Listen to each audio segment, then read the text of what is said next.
फकीर, अब कोई सिंहासन चढ़े गया, अब कोई बढ़ा चला जंजीर। इधर आया है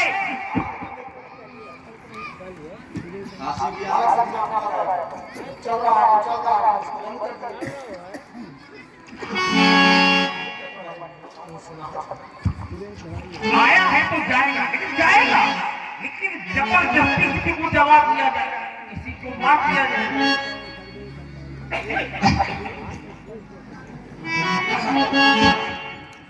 अगर किसी को जबरदस्ती मार दिया जाए, फिर उत्तर आपने कहा जबरदस्ती किसी को मार दिया जाए, हम तो सीधा सीधा कहते हैं कि संसार में कोई मारता नहीं। अब कैसे ले प्रमाण ले, मनमुखी बात नहीं होगी, जो भी बात होगी प्रमाण पूर्वक होगी महाराज। क्यों? क्योंकि छित जल पावक गगन समीरा, पंच रचित यह अधम शरीरा। 5 तत्वों का शरीर होता है। छित माने पृथ्वी, जल माने जल, छित जल, पावक माने अग्नि, गगन माने आकाश, समीर माने हवा।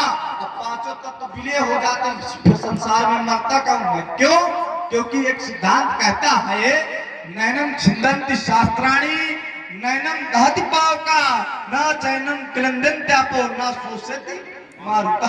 ना तो आत्मा को काटा जा सकता है, ना तो आत्मा को मारा जा सकता है, ना तो आत्मा को जलाया जा सकता है, ना तो आत्मा को सुखाया जा सकता है। ठीक जिस प्रकार व्यक्ति पुराने कपड़े त्याग कर नए कपड़े धारण कर लेता है, ठीक उसी प्रकार आत्मा पुराना शरीर त्याग कर नया शरीर धारण कर लेती है।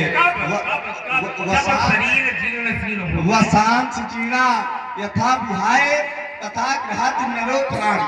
ठीक है, ऐसे तो जिस प्रकार व्यक्ति पुराने कपड़े त्याग कर नए कपड़े धारण कर लेता है, ठीक उसी प्रकार आत्मा पुराना शरीर त्याग कर नया शरीर धारण कर लेते हैं।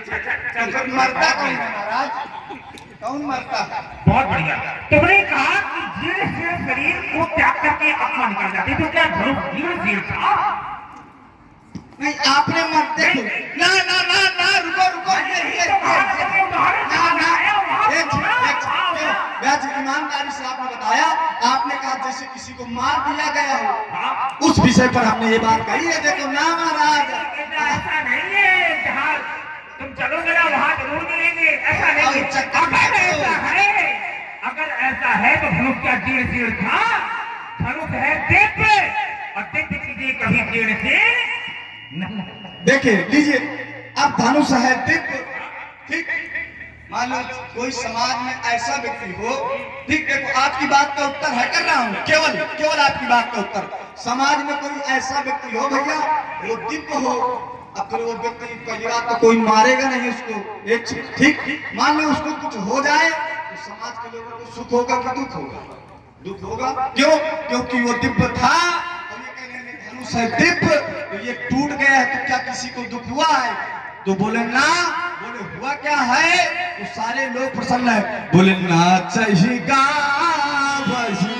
विबुध पठूटी अपार पार कुसुमांजल छूटी जहाँ तहाँ विप्र, विप्र माने ब्राह्मण, जहाँ तहाँ विप्र वेद ध्वनि करहि अपंदी बिरदा बलि उचारहि। तो महाराज ये दिव्य था, ये चला गया है, इन सब चक्कर में न रहो, जाओ किसी मंदिर में घंटी बजाओ, जाकर पूजा पाठ करो, और हमारे चक्कर में न रहो। मैं घंटा बजाने आए, शिव मंदिर का पुजारी हूँ, घंटा बजाता। घंटी कहाँ बजती है? हमारे यहाँ बजाओ, हम बजाते हैं घंटी, और तुम बजाते हो घंटा। हम बजाते हैं ताली, और तुम बजाते हो ताल। भगवान शंकर के भक्त हो तो गालो बजाओ तुम, है ना? क्योंकि भगवान शंकर तभी प्रसन्न होते हैं जब पूजा करने के बाद लोग बोला करते तो गाले बजा रहे हो तो ज्यादा चक्कर में ना पड़ो, गाल ना बजाओ। अरे जिस समय अब जाओगे उतने मारेंगे जितने में आंसू ना आए। जिस समय धनुष संभालेंगे सभा से भाग जाओगे। मुनि रघुवंश सक्कड़ है, क्या हुआ तुमको? मुनिया करते ही तो जाते हो, जगत के वीर सिंहों को मुनि फरसा खाते हो। एक बात का उत्तर दे दूंगा।